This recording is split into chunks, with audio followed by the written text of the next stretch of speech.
Hey, how's it going, guys? My name is Daniel Solomon, and this is Textbook 2, Chapter 9, pages 199 through 201. Um, Pretty much, we'll be talking about the social reaction perspective. Um, the social reaction perspective deals with three of the following: substance user, substance use itself, and the societal response, which is otherwise referred to as the audience. The social reaction perspective shows and determines the initiation of all of the major feedback, such as pursued, cherished, as well as hate by certain users. Social reaction perspective also shows how societal reactions implicitly and explicitly influences the way users see and behave themselves. That is the way in which users view and continue their substance use, along with the way they perceive life and the world as a whole.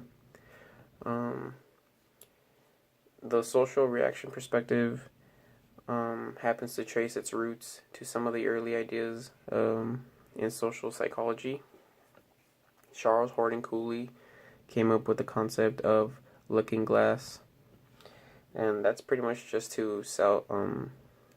It's called looking glass self, and that's pretty much just to explain the observation discovered that such individual self-evaluation and self-identity are basically a reflection of other people's reaction toward that one individual.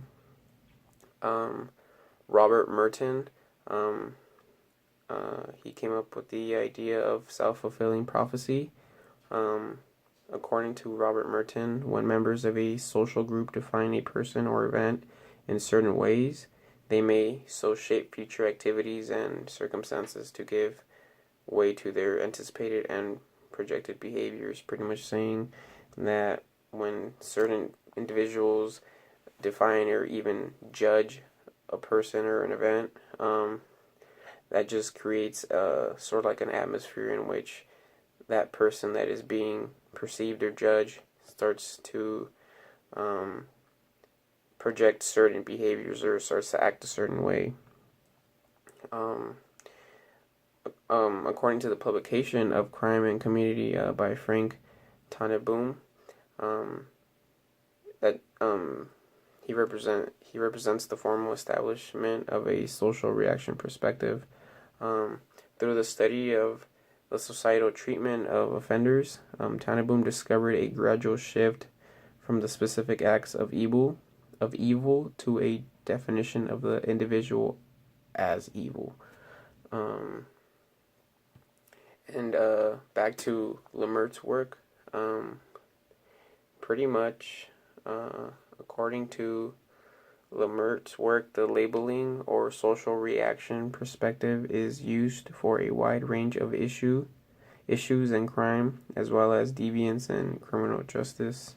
An example would be Howard Becker, when he did a study of marijuana users, in which he introduced the notion of a developmental process that moves from attainment of deviant identity to devoted participation in a deviant career. In substance abuse research, changes in certain individuals' attitudes and behaviors are first revealed among marijuana users. Becker states that becoming a confirmed and consistent user of marijuana takes 3 steps, and those are how a person comes in contact to begin with marijuana. Second would be the willingness to experiment in the first place, and the reason why they still choose to experiment with marijuana. The social reaction perspective capitalizes on the interactive nature of the three-way relations. One is substance user, which is actors. The second one is substance use, which is act, and societal responses, which is audience. According to Charles Hoston, coined the concept of looking glass self to explain his observation that an individual's self-evaluation and self-identity are basically a reflection of one's perception of other people's reaction to his or her conduct. According to Robert Merton, developed the ideas of self-fulfilling prophecies. When members of a social group define a person, or even in certain ways they may so shape future activities and circumstances to give way to their anticipated and projected behavior. Modeling library approach made by Edwin Lamert was primarily concerned with labeling as a critical determinant of the sequent deviant or conforming career of an individual. Primary deviation occurs when an individual commits one or several deviance acts but does not internalize the deviant self-concept and continues to occupy the role of conformist. Secondary deviation occurs when individuals assume the deviant role imputed to him or her through societal reactions and behaves in accordance with his or her self-altering self-concept. Hogg-Barrell noticed the distinguished between acts of mala in C considered inherently evil and mala prohibited considered evil only because they are prohibited, and claimed that a wide variety of acts become treated as a status of offense.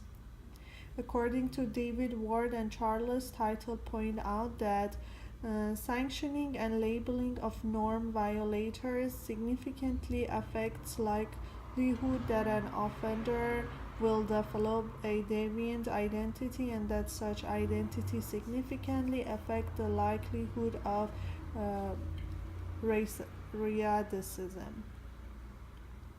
In substance abuse, changes in individual attitudes, perspective, and labor are first revealed among marijuana users.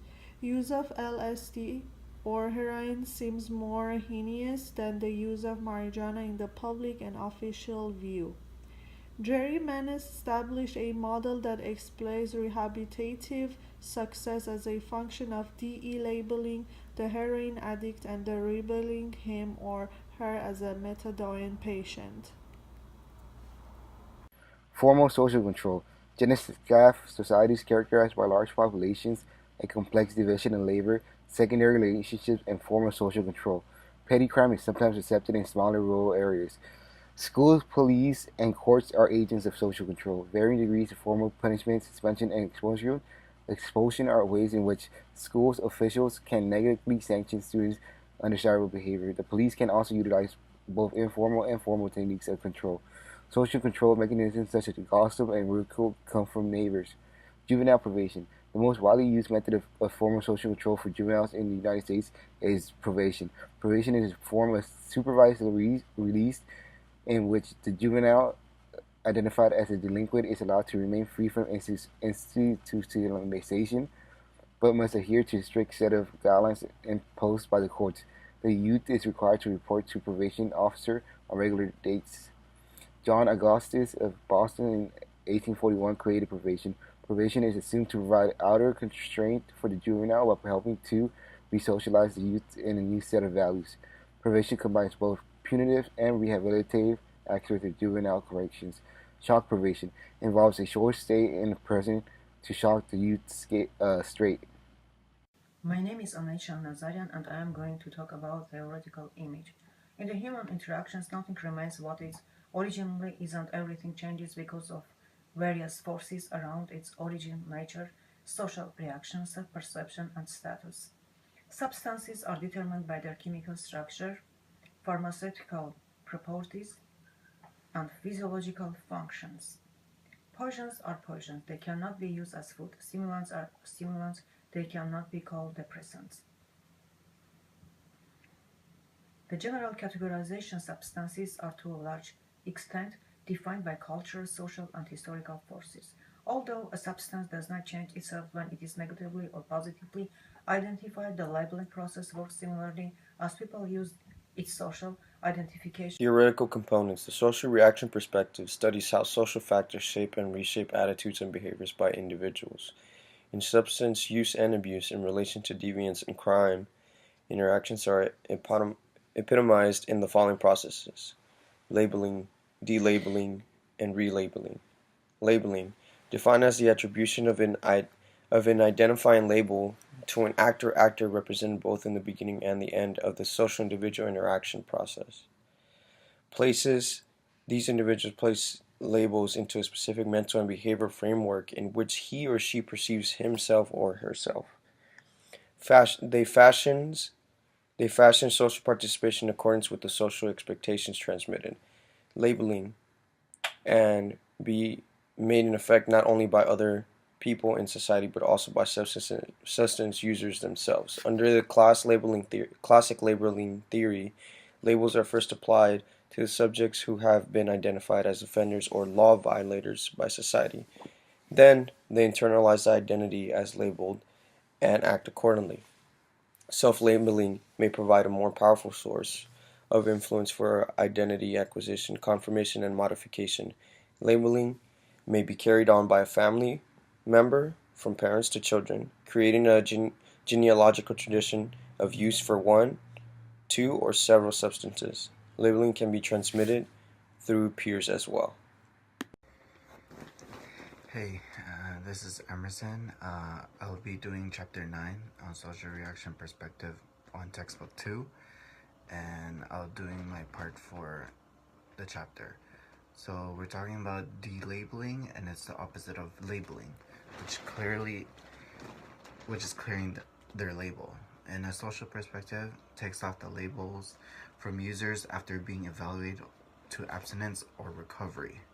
In a formal process, there are 12-step treatment, and one of them is self-admission, which is the first step. That's identifying he or she is an addict or an alcoholic, and should have a strong sense of disassociate with people that enforce him or her to become an alcoholic or addict, and is willing to disengage from alcohol or drug abuse in a gradual process, and is willing to expose to a new world and take a new role. And the labeling is not built upon labeling, but setting a stage for it, and it is a lower level use. For relabeling, it's a sequential process, and it's a higher level use involving delabeling.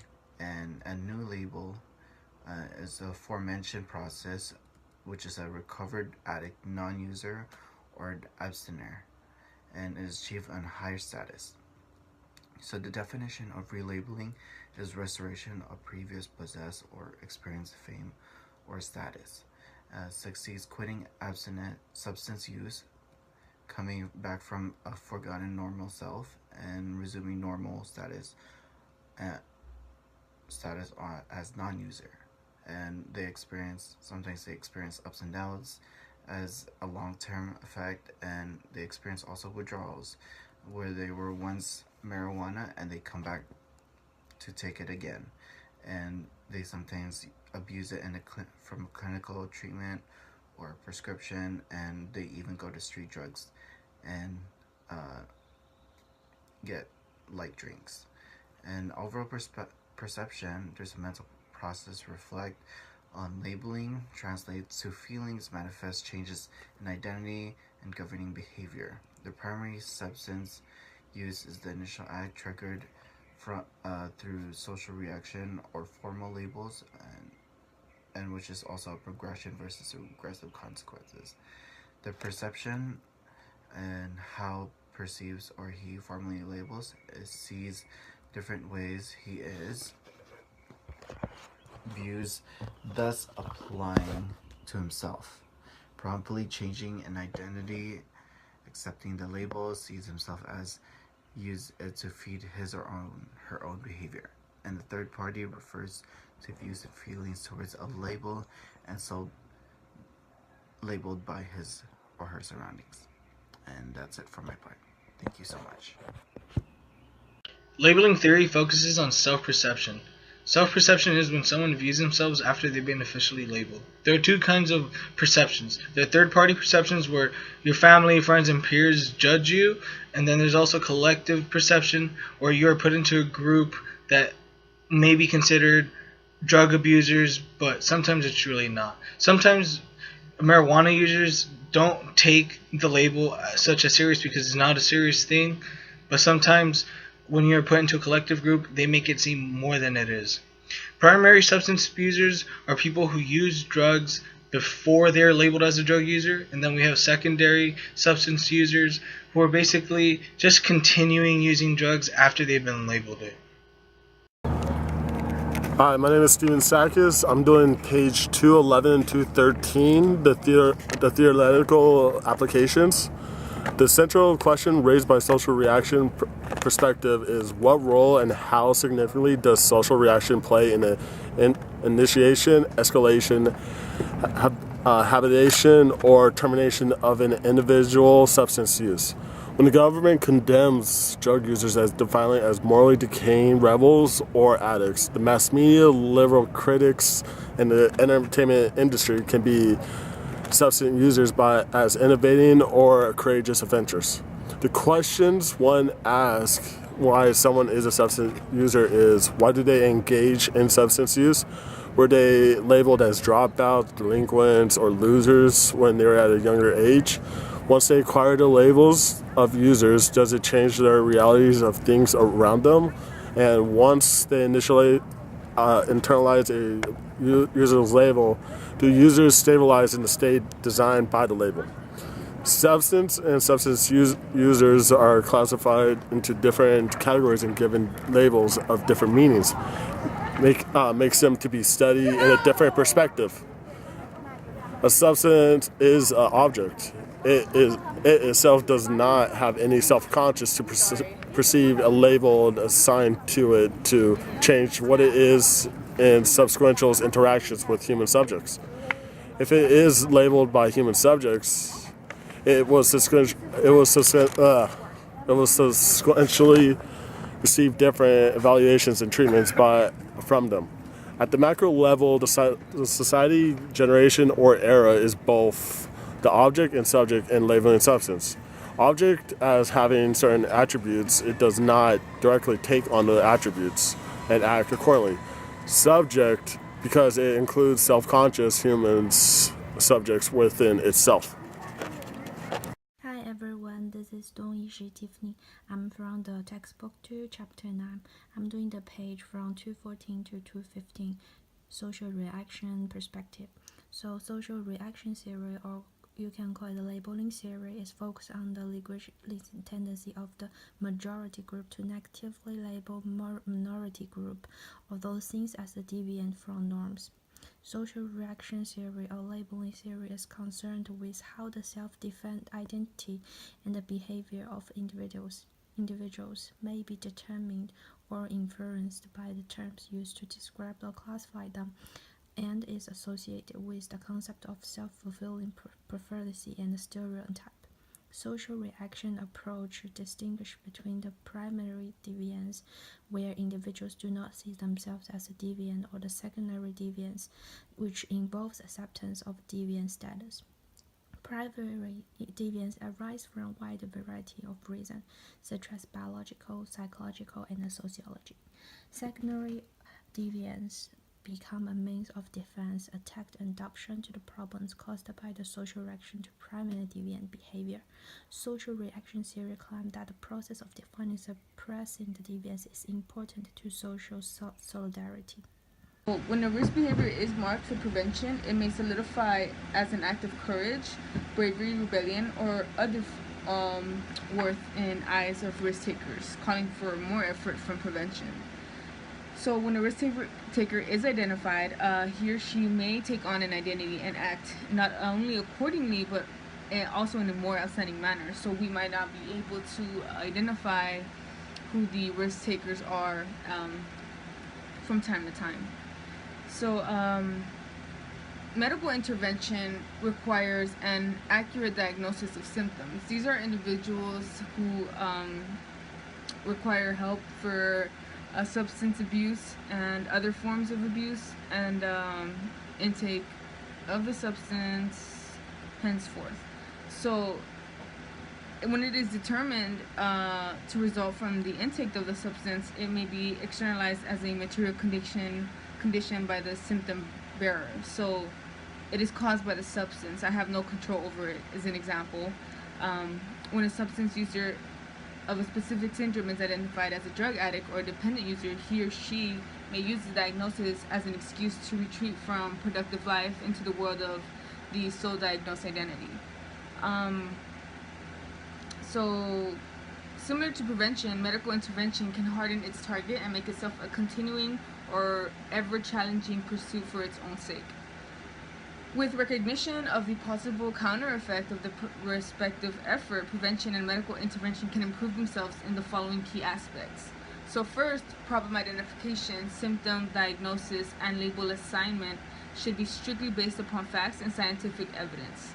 Second, labels and terms used for risk and medical conditions should be checked for and cleared from any of their possible moral connotations and political overtures. Third, the atmosphere of prevention and environment in medical treatment should be humanized to accommodate needs by targeted subjects and treated patients rather than alienate them from their problem experiences. So fourth, care and reservation should be exercised by prevention and medical professionals in creating, assigning, and communicating risk diagnosis and labels to targeted subjects and treated patients, especially given their inherent temptation to tendency to overlabel problems and symptoms in practice. So last, risk identification, medical diagnosis, or labeling in general should be synchronized with subjects or patients' inner feelings and perceptions to motivate them objectively admit, positively face, and actively fight their risk or medical conditions amid the professional support and treatment received from the outside. And then comes social control. So agents and agencies in social control are normally programmed to act on their targets with certainty, swiftness, and servitude. Although their actions are charged with a high level of moral input, they usually do not reserve much time to reflect upon what consequences their actions bring about in the minds of their targeted subjects. It may sound plainly absurd to them that they and their actions play a role in making a correctable habit an incurable disease, a minor infraction, a serious violation, a recreational drug user, a helpless addict, or a novice offender, a career criminal. So while the social reaction perspective does not intend to prevent social control agents from taking any action at all against substance use, it provides them with a useful warning so that they can minimize possible negative repercussions when they approach the issue. So labeling certain substances as illicit or controlled substances may have inadvertently made them hardened targets in social control.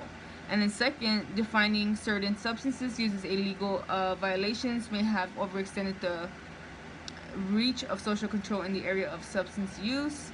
When use itself is not naturally stepped in as often more effective form of social control. So third is casting certain substance users as addicts or law violators may have virtually motivated them in their expectations for and dependence upon social intervention. And then comes life and community. So this is a very critical medium in which label is transmitted from imposing authority to imposed individual. So how the community and how accepting and how the reaction to individuals who did face criminal charges and substance use particularly exhibit themselves in the community and how the community responds to them. So with social reaction perspective in sight, people in the community can be cautioned to act in a way that makes the community a buffering zone rather than felicitating context to labeling and its negative effect. Work and organization. Work and organization may directly or indirectly influence how substance use is initiated. Rewards and penalties are well instituted to reinforce labels as basic organizational routines. Being laid off from work may lead people into drug use, and striving for a positive label may also lead to drug use. A person who is labeled a drug user by the community will have little to no impact on his life, but if identified as a drug-impaired employee by his employment organization, he may have negative feelings and thoughts about work. Work may serve as a reward toward recovery. Drug abuse treatment programs have former patients that work as counselors and role models, which helps reinforce their own delabeling process. Being employed in an organization is the most important indicator that he has successfully been relabeled as a productive member of society. Social reaction perspective alerts all social authorities about the possible negative effect of the perceived positive reaction towards substances, substance use, and substance users. Substance users should first be given their full respective right in healing or correcting a problematic situation before any social reaction occurs. Relabeling occurs in the sequential process of labeling for progressive users in the sense that labeling for a higher level of use involves delabeling from the lower status and hence relabeling with a new label suitable for the higher status. Relabeling means the simple restoration of a previously possessed or experienced form or status. For instance, along the common corridor from licit to illicit substances and from mild to hard drugs, one uses marijuana and comes back to marijuana as his or her drug of choice after a period of serious struggle with crack. Among different types of substances, one is a speed user when he lives in the street. He uses speed again when he comes back to his homeless life in the city. Underlying labeling, delabeling, and relabeling are three important variables. One is perception, a mental process that reflects upon labeling. Another is primary substances use,